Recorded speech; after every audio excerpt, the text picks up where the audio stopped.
For U.S. House Speaker Nancy Pelosi, a high-profile trip to Taiwan fraught with both complications and contradictions. America's third most powerful politician repeating Washington's commitment to protect democracy on the self-governed island while also respecting Beijing's so-called One China policy. Today, the world faces a choice between democracy and autocracy. America's determination to preserve democracy here in Taiwan and around the world remains ironclad. Taiwanese President Tsai Ing-wen, who gave Pelosi one of the highest civilian honors, promised to defend the island from Beijing's threats. Aggression against democratic Taiwan would have a tremendous impact on the security of the entire Indo-Pacific. Facing deliberately heightened military threats, Taiwan will not back down. We will firmly uphold our nation's sovereignty and continue to hold the line of defense for democracy. China, which considers Taiwan a part of its territory, has said it wants a peaceful reunification and views Pelosi's visit as a direct provocation. Taiwan's Tsai Ing-wen and her ilk are clinging to the US and turning their backs on national justice. These behaviours that go against the trend of times will not change the international consensus of One China and will not change the historic trend that Taiwan will inevitably return to the motherland. Those who play with fire will not come to a good end, and those who offend China will be punished. Even during Pelosi's visit, China's reaction was fast and furious, suspending imports and exports of several goods to and from Taiwan, conducting joint air and sea live ammunition drills near Taiwan, and summoning the U.S. ambassador in Beijing. Pelosi's trip has come to an end, but with Chinese-American relations at such a low point, it's not clear yet what the long-term repercussions of this visit will be. Mohammed, Jamjoom, Al Jazeera. Divya Gopalan is the international editor of Taiwan Plus. She joins us now live via Skype from Taipei. Divya, we've just heard about how unhappy China is. It's carrying out military drills. What are the people of Taiwan making of all of this? So the people of Taiwan are used to China's aggressive language and posturing. But what is concerning them at the moment is, one, those economic actions that China has taken against Taiwan, banning a number of products, particularly agricultural and food products, although China was quite careful not to ban the products that China does actually need. The two sides have very robust trade, with China being Taiwan's largest trading partner, but at the same time, China needs Taiwan for its supply chains for electronic goods and semiconductors. So there are businesses or smaller businesses here that will be affected.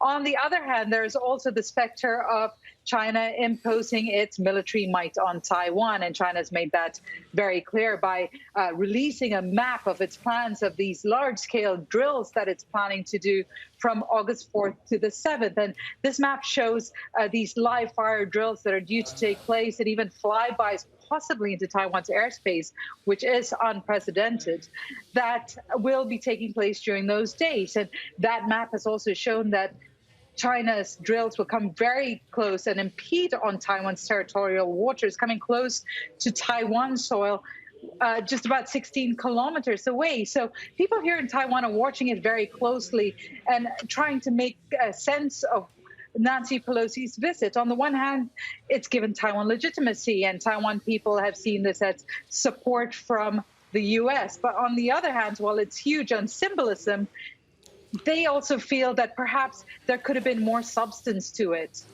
That's our old friend and colleague Divya Gopalan there, now the international editor of Taiwan Plus, live in Taipei. Divya, good to see you. Many thanks. Patrick Falk is a journalist based in Beijing. He says that China doesn't want to appear weak in the face of Pelosi's visit.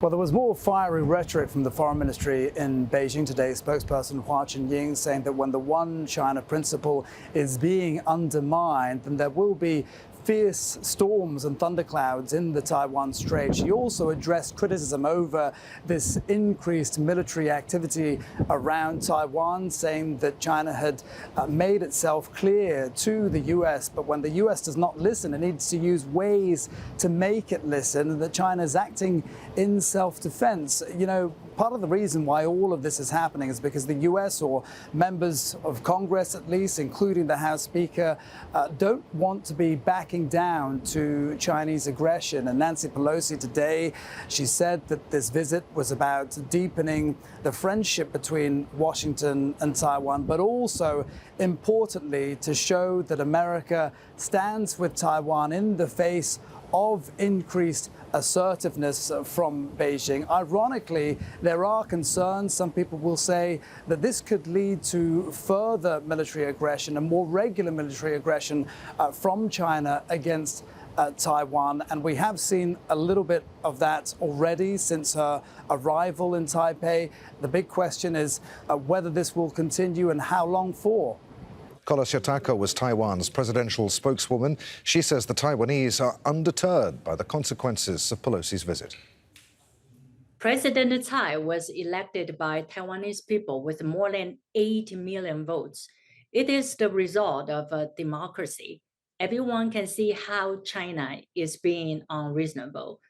ROC Taiwan is a sovereign and independent country. It has never been ruled by CCP and is not part of China. China must recognize this so as not to live in its own fantasy. Taiwan is not a part of Mr. Xi's Chinese dream. So they do have to wake up. Taiwanese people don't agree what China said.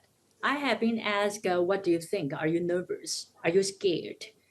But because China's reaction is not new to us, of course, we are cautious because this time they are more aggressive than they were in 1996 when we had our first democratic presidential election. Our military has been careful to deal with it. At the military airports across the country, starting from yesterday afternoon, fighter planes have taken off and landed one after another. And we have conducted drills too. But the point is, we do not seek war, but we will prepare for the worst. I think they have to respect our rights of determination, self-determination. China's attack on us has already begun. It's not new. Military threats, economic sanctions, cyber attacks are all happening right now.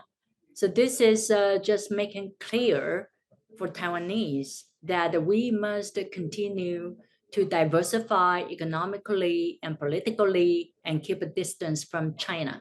That's the big lesson we have.